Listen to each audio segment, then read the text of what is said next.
Probiotics ఈ పదం ఎక్కువగా ఇప్పుడు వినిపిస్తుంది. తల్లి చేసిన మేలు తల్లైనా చేయదంటారు. నిజంగా అంత ప్రయోజనాలు ఉన్నాయా? పెద్దల మాట చెద్దన్నం మూట అంటారు. చెద్దన్నంకి అంత విలువ ఉందా? ఇలాంటి విషయాలు ఈ వీడియోలో నేను మరింత వివరంగా మాట్లాడతాను. రానున్నది వేసవికాలం. ఇలాంటి విషయాలు 2 రోజులకు ఒకటైనా సరే ఒక వద్దకు వస్తుంది నా వద్ద నుండి. అందరికీ నమస్కారం. This is Shivaji Achanta, senior faculty in biochemical and food science. Welcome to KSK Chronicles. నేను పెట్టే ఈ వీడియో మీ వరకు చేరాలంటే మన ఛానల్ని సబ్స్క్రైబ్ చేసుకోండి. చేసుకుంటారు కదా? Okay, done. ఇంక వీడియోలోకి వెళ్ళిపోదాం. ప్రోబయోటిక్స్ అనేవి ఏమిటంటే మీకు తెలుసుకోవాలనుకుంటే ముందుగా మీకు సూక్ష్మజీవుల గురించి చెప్పాలి. ఇవి కంటికి కనిపించినంత చిన్నగా ఉంటూ మనతో పాటు జీవనం సాగిస్తాయి. వీటిలో కొన్ని మనకు హాని చేస్తాయి. వాటి వల్లే మనకి టైఫాయిడ్ లాంటి జ్వరాలు వస్తూ ఉంటాయి. అయితే వీటిలో కొన్ని మనకు మేలు చేస్తాయి.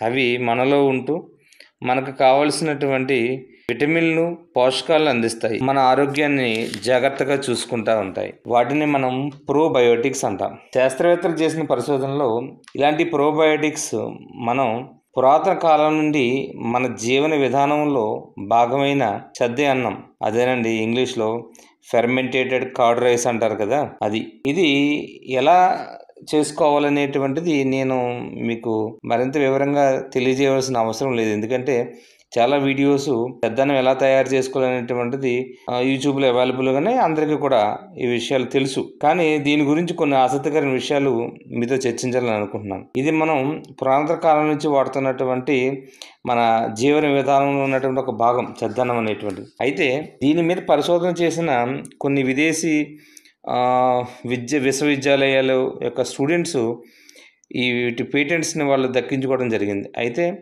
మన భారతదేశంలో కూడా ఉన్నటువంటి కొన్ని పరిశోధన సంస్థలు దీని మీద ఫైట్ చేసి పేటెంట్స్ మనం సొంతం చేసుకున్నాయి అనుకోండి.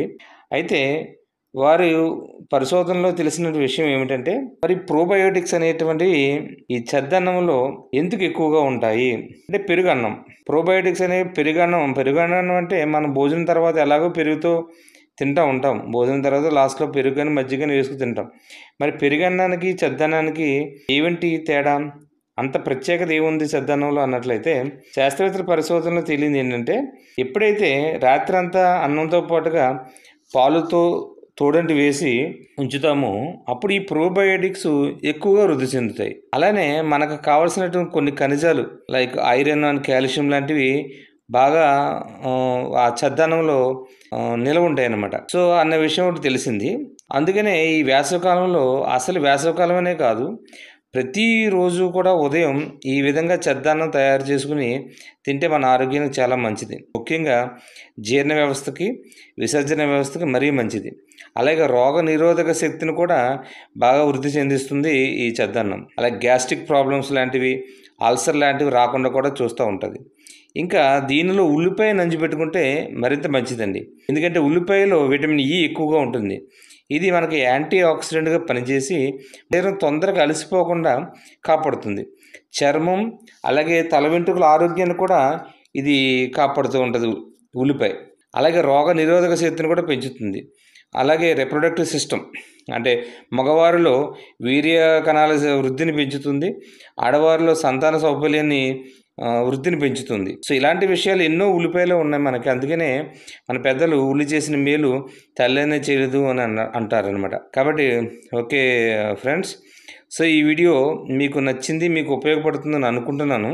అయితే ఇలాంటి విషయాలు మరిన్ని మనం చర్చించుకుందాం. మీకు ఎలాంటి విషయాల మీద అవగాహన కావాలి లేదా చర్చించాలని మాట్లాడాలని అనుకుంటే ఆ విషయాలు ఈ కామెంట్ సెక్షన్లో నాకు కామెంట్స్లో రూపంలో పెట్టండి. మన ఛానల్ని సబ్స్క్రైబ్ చేసుకోండి. Thank you.